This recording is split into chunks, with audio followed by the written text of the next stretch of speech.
주요 이슈를 체크해보는 시간, 오늘도 두 분 모셨습니다. 김대중 세종대 경영학부 교수 그리고 최진영 변호사 나오셨습니다. 어서 오세요. 네, 안녕하십니까? 네, 그럼 오늘의 첫 번째 이슈 보겠습니다. SK 채태원 불법 대출 의혹. SK 채태원 회장에 대한 불법 대출 의혹을 받고 있는 한국투자증권에 대한 제재심의위원회가 지금 열리고 있습니다. 관련해서 이슈 얘기해 보도록 하겠습니다. 교수님, 먼저 좀 쉬운 정리가 필요할 것 같은데 이 불법 대출 의혹이 애초에 왜 나온 겁니까? 한국투자증권이 초대형 증권사입니다. 우리나라의 초대형 증권사는 지금 5개가 있는데요. 한국투자증권, NH증권 이렇게 5개가 있는데 이 중에 2개 회사인 한국투자증권하고 NH증권만 발행음을 할 수 있는데 이제 4조 원 이상 자본금을 가진 회사여야 됩니다. 이 한국투자증권이 발행을 이제 2배까지 할 수 있으니까 8조 원을 발행을 할 수 있는데요. SPC 특수목적 회사인 SPC 회사에 1,600억 원을 대출해줬어요. 한국투자증권이요. 그런데 이 특수목적 회사가 채태원 회장에게 대출이 이어지면서 이 개인 대출로 1,600억 원이 이어져서 채태원 회장이 SK 실토론 회사에 19.4% 지분을 취득했습니다.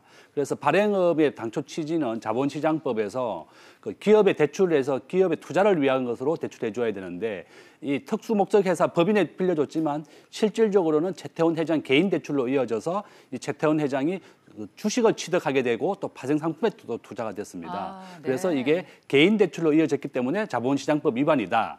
또 한국투자증권은 나는 SPC 특수목적 법인에 빌려줬으니까 불법이 아니다. 이렇게 해서 서로 지금 제재가 논의 중에 있는 겁니다. 그렇군요. 그러니까 발행어음을 발행할 수 있는 회사가 몇 안 되는데 이제 그중 하나가 한국투자증권이고 이 한국투자증권이 SPC 특수목적 회사에 대출한 돈이 이제 최태원 회장에게 갔는데 이게 이제 최태원 회장에게 곧바로 간 게 아니라 이제 가운데 회사가 껴있기 때문에 회사를 통해서 대출된 겁니다. 그래서 지금 이제 논란이 불거진 거네요. 변호사님, 이번이 지금 3번째 제재 심의입니다. 왜 이렇게 결론이 안 나는 거죠? 네, 제재 심의위원회는 3번째지만 사례 자체가 첫 사례다 보니까 선례가 없는 상황 속에서 어떤 결정을 해야 될지에 대해서 너무 치열하게 서로 금감원 쪽과 또 한국투자증권의 어떤 이론이 부딪히고 있다 보니까 말씀하신 것처럼 작년 12월 말에 한번 위원회가 열렸고 또 1월 달에도 한번 열렸었는데 그 2번 열리는 동안 결론을 못 내렸습니다. 결국 오늘 3번째로 열리고 오후 2시에 여의도에서 지금 열리고 있는데요. 사실 오후 3시 정도면 결과가 나오지 않을까 했는데 아직까지도 결과가 나오지 않은 걸 보면 안 나오고 있습니다. 오늘 또 여전히 이 치고받는 과정이 어떤 치열한 것 같은데 한마디로 형식이냐 실질이냐를 놓고 한판을 벌이는데 이것이 아시다시피 첫 사례 아니겠습니까? 이 첫 사례가 있다고 하면은 그 뒤에 미칠 파급적인 영향력이 워낙 크다 보니까 결국 이 제재위원회에서도 어떤 결과를 내릴지 굉장히 어떻게 보면 내부적인 분쟁의 어떤 결론을 내리지 못하는 그런 상황인 것 같습니다. 네, 교수님 그런데 이 삼성증권 같은 경우도 이 한투증권과 비슷한 구조로 대출을 했다는 얘기가 있는데 왜 삼성증권 쪽은 문제가 되지 않는 거죠? 삼성증권도 특수목적회사 SPC 회사에 빌려준 대출 사례가 있는데요. 이것은 개인 대출로 이어지지 않고 기업 대출로 했기 때문에 문제가 안 된 겁니다. 그래서 원래 이제 이 자본시장법에서는 기업이 투자를 하거나 활성화하기 위해서 만들어 놓은 거니까 개인 대출해서는 절대 안 된다는 게 규정이고 삼성증권은 거기에 대해서 잘 지켰기 때문에 이제 제재에서 심의가 안 된 겁니다. 그렇군요. 변호사님, 이 지금 또 하나의 관심이 이번 제재 심의에서 이 징계의 정도가 어느 정도로 나올지인데요. 어떻게 보세요? 정말 지금 현재로서는 전부 아주 중하거나 아니면 전혀 없거나 이럴 가능성이 있는데요. 실제로 지금 말씀드렸듯이 금감원 같은 경우에는 벌써 이미 이제 제재심의위원회에 이른바 중징계 3종 세트를 지금 상정해 놓은 상태인 것 같습니다. 무슨 말씀이냐 하면은 말씀드렸듯이 자본시장법과 관련해서 위반해서 3개월 이내의 영업정지 그리고 또 이외에도 여러 가지 지금 주주에 대한 어떤 제재, 해임 공고 이런 것들을 해놨는데요.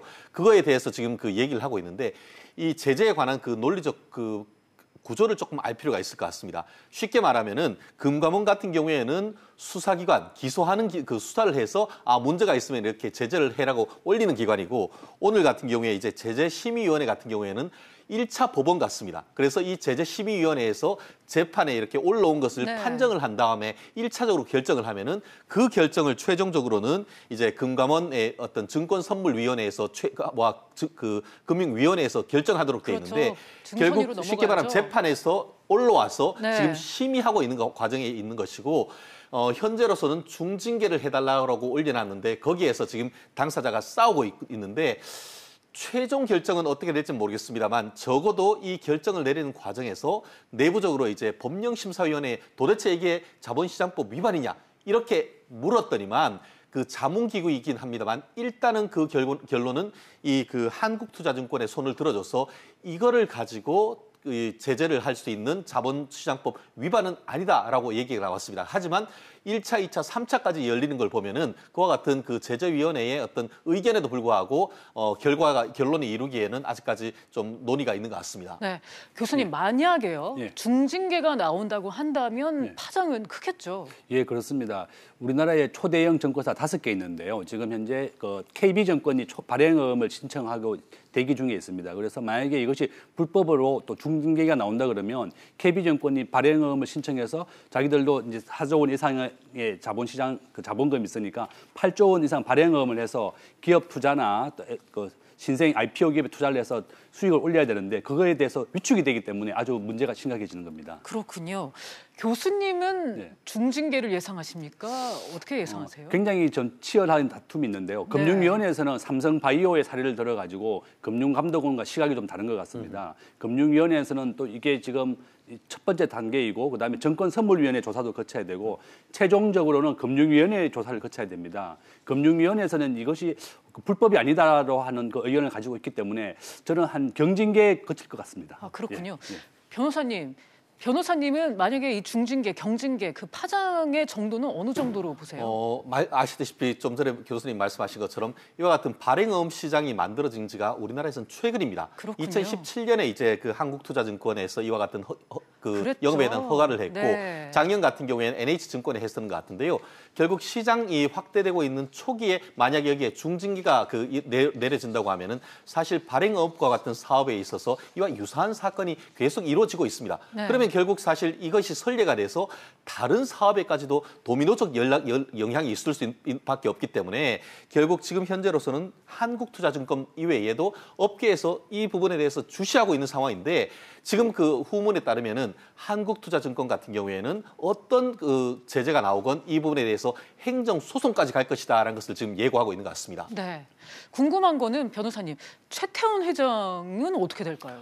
그렇습니다. 지금 사실 떨고 있는 것은 최태원 회장이 아닌가 하는 생각인데요.